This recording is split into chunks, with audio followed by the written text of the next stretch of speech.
Karena kalau bisa gambar dia langsung menceket gambar tersebut, pohonnya dilihat warna hijaunya akan disamakan dengan warna tinta yang ada saat itu yang dia bawa, atau bahkan ketika itu pun hitam putih dia bisa mengetahui dengan persis sehijau apa warna pohon tersebut dengan arsiran, dengan jumlah arsiran, dengan jumlah misalnya intensitas garis yang terjadi di sana, sehingga dia tahu persis dengan melihat gambar hitam putih pun pohonnya sebenarnya hijau sekali dan segala macam.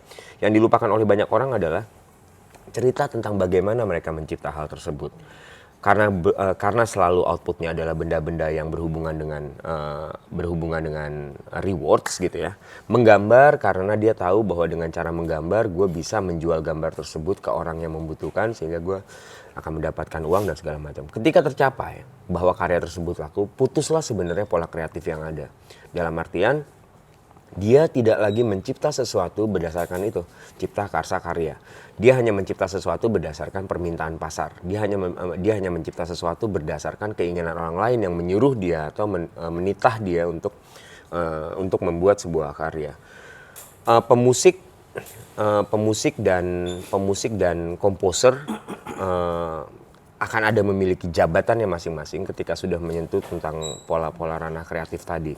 Dalam artian menjadi seniman itu akan selalu bertabrakan atau akan selalu terjadi gesekan di ranah pemikiran tentang apa yang dia cipta. Beberapa mencipta karya karena dia pengen mencipta saja, ada beberapa yang mencipta karya karena sebelumnya ada orang yang berharap bahwa sebuah ide akan direalisasikan oleh seorang gambar. Mengapa? Sebabnya ada kata-kata desainer dan ada kata-kata artis gitu, seniman. Mengapa ada yang bilang ilustrator, mengapa ada yang bilang dia sebagai seorang misalnya kartunis, dia komikus dan segala macam. Memiliki fungsi masing-masing di bidang yang sama, yaitu bidang visual, akan berubah fungsinya, akan berubah esensinya ketika kita membicarakan sebuah output yang tercipta dari apa yang akan dicipta tersebut.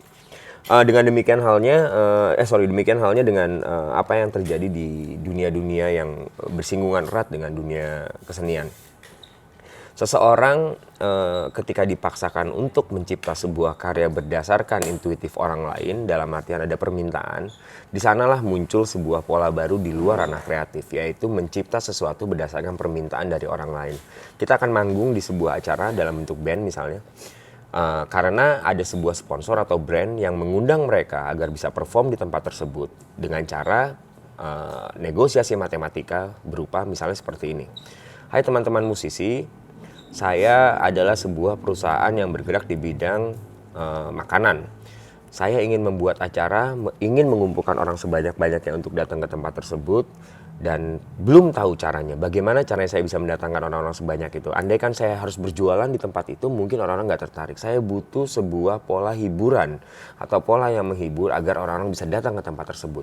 Kami sediakan budgetnya sejumlah sekian juta rupiah agar kalian mau membantu kami bisa memasarkan produk kami di area yang bernama festival panggung atau misalnya venue tersebut.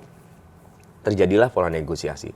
Namun insting yang paling lupa di dasar, insting dasar yang sering banget dilupakan sama teman-teman yang ingin melakukan kegiatan seperti itu adalah bahwa ketika menjalankannya, pola ekonomi atau rewards itu berada di belakang atau bahkan di depan. Terjadi negosiasi di depan sehingga akhirnya dia bisa manggung di sana. Atau terjadi pola negosiasi bahwa misalnya seorang desainer diminta untuk membuat sebuah gambar agar gambarnya tersebut bisa dipakai atau diterapkan di sebuah iklan atau misalnya advertisement dan segala macam.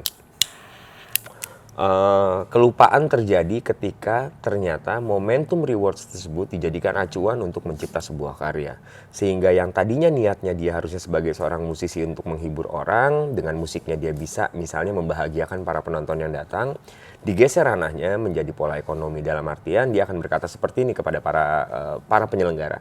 Oke, saya mau main di sana asal saya dibayar sekian rupiah, atau saya akan mendapatkan reward berupa misalnya makanan sebanyak-banyaknya dan segala macam. Ada pola negosiasi di sana tanpa mereka mengindahkan tentang sebenarnya basic atau fitrah dasarnya seseorang musisi untuk mencipta karya, menghibur orang lain, nada-nada yang keluar dari mulutnya bisa membangkitkan gairah atau bisa membangkitkan tepuk tangan atau orang bisa bercucuran air mata ketika menyaksikan hal tersebut. Itulah yang kadang-kadang sering dilupakan oleh para pelaku insan atau para insan di dunia kreatif.